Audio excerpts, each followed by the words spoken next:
Okay, so I'm going to build up a Sunnymotor version 2. I'm going to do some upgrades and some changes on this one. But to start with, I'm using the same frame as last time around. If you're curious about any of the parts I used to build this, go to laserhacker.com, look for the link in the video description. I'll try to document as much of the build process as I can. But anyway, same frame as last time. I've never been crazy about the camouflage style in this frame, so I've got some dye-more synthetic graphite synthetic fiber dye. So I'm going to mix this up in a bucket and see if I can't just dye this all black, because I'll probably paint the frame black as well. Okay, so I've never used this dye before, but I think my plan is just to add it to the bucket here with some water and use a small amount of water as possible, but get enough to cover and submerge all this stuff. So.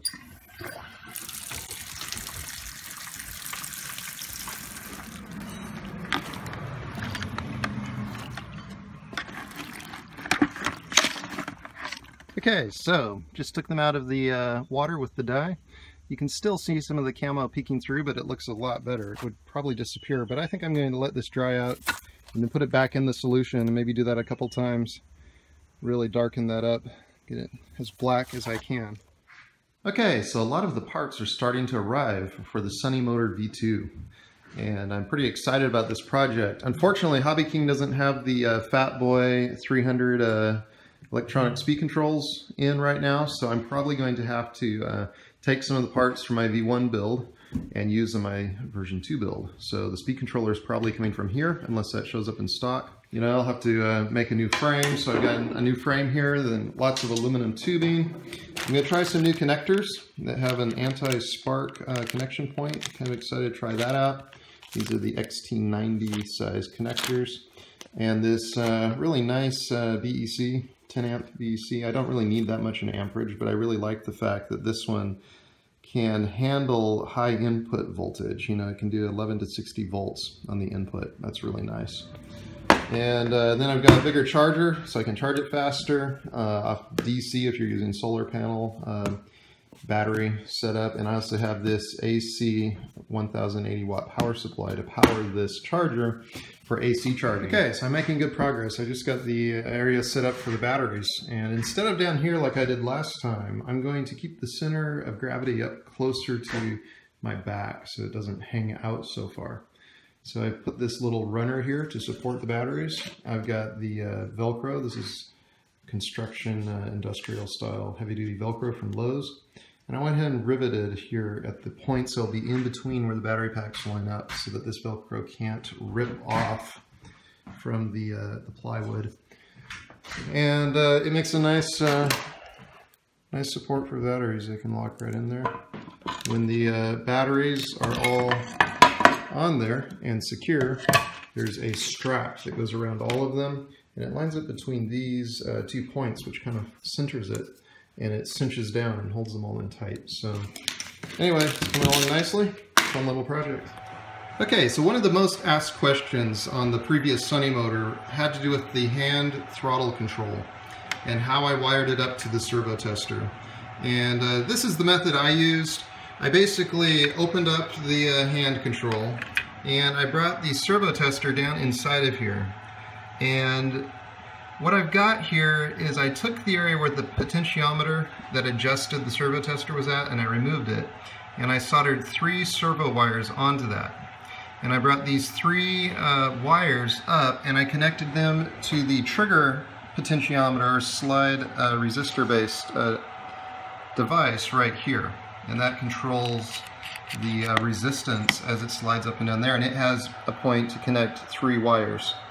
So by connecting the 3 wires there to the potentiometer hookup, I was able to get control of this. Now this has a different resistance. I didn't actually measure the ohms on this to figure that out, but I was able to calibrate it just like I would, you know, calibrate any speed controller by powering up, of course, with the prop off, having it fully on, listen for your speed controller, let it back, and you can adjust the range. And from there on, I've been good. So.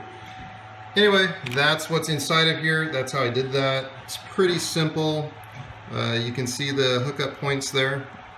And if I build another one of these, I'll go ahead and document that in more detail in the future.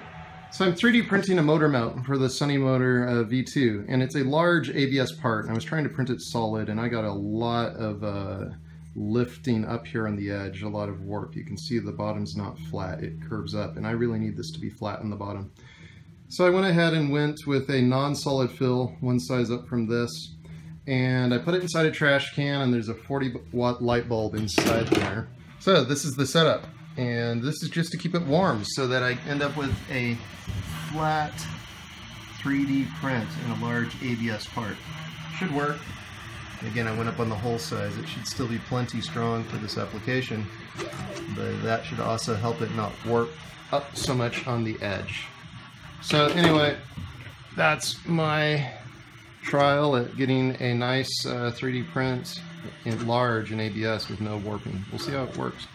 So the print finished, and it looks really nice. It comes down flush to the bottom of the build plate, and I don't have any cracks along the vertical edges here, so really, really nice. I'm very, very happy with the quality of this print. Okay, so the finished part looks really cool. And for such a large ABS print, I am really happy with the quality. You know, it sits flush on both sides. So heated build chamber is definitely the secret to get large ABS prints out like this. And this made a very nice, lightweight and very strong part. So, okay, so I think I finally found the perfect thing to make the ring around the propeller and the protective netting. And it's this Carp Buster fishing net. You know, I've got the netting here. This is a really strong netting to protect things from getting into the prop. And the size and shape of this ring, I think, is going to work perfectly to create the ring around this 27-inch propeller. So pretty excited about that. I'll make a more compact unit. It should work a lot better than that large ring. It'll probably be even a little bit lighter. Now, the top was a little bit flat. I've hand bent that into more of a round radius. And okay, so I had to widen out the circle here, and I just did this hand bending. This is a double wall aluminum tube. Bends very easily just by hand. So I've got the radius now where it fits the 27-inch propeller very, very nicely, but it's not a perfect fit, you know, just as the fishing net. There's a little bit of bending. I didn't need to use any tools or anything, just hand bending into a nice circle.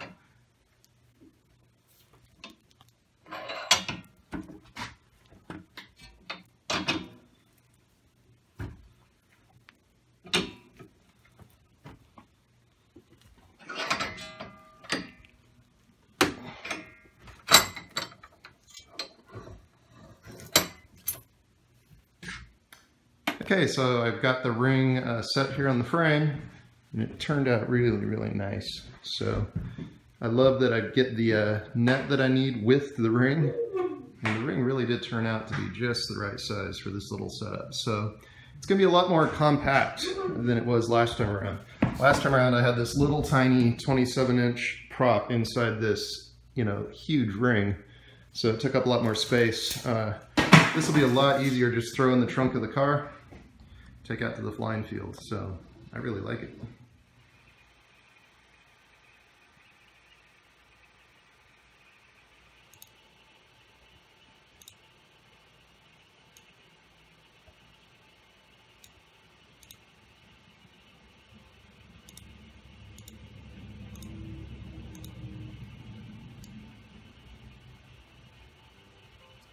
Okay, so I've got the 3D print done. There's some cracks on it.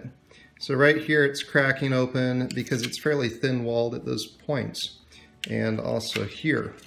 So I'm going to reinforce this, and this is a technique you can use to repair parts that are broken, all kinds of things, and something that I use all the time. So what I'm going to use is some of this nylon string and some super glue, and I'm going to go around here and wrap and come up over this and reinforce this whole part using this super strong string. I got this at Lowe's in like the stonemasonry department. It's like the string they run string lines to make sure the block courses and brick courses and stuff are straight. Okay, so to start with, I'm going to put a little bit of super glue in the cracks that had opened just to help those reseal. There we go. And I'll put a little bit here in the corner where I'm going to get the string started, just to go ahead and kind of get that holding, because we're going to want to do this with a lot of tension on the string to make it really strong. There we go. So now that's holding. So now I can really wrap this tightly. And I'm not going to add the super glue as I go. I'm going to wind this all up, add a little bit of super glue at the end, and then I will go ahead and add super glue over all the windings. So do a little more here. Okay, so I've got a layer of super glue across this all the way around, trying not to touch it here. And now I've got one of these chemical brushes, and I'm just going to spread this around because I want a really even coating on all the strings. I don't want any dry spots showing up. That's part of what's going to make this so strong. So seal any cracks, spread the remaining Gorilla super glue everywhere over the string.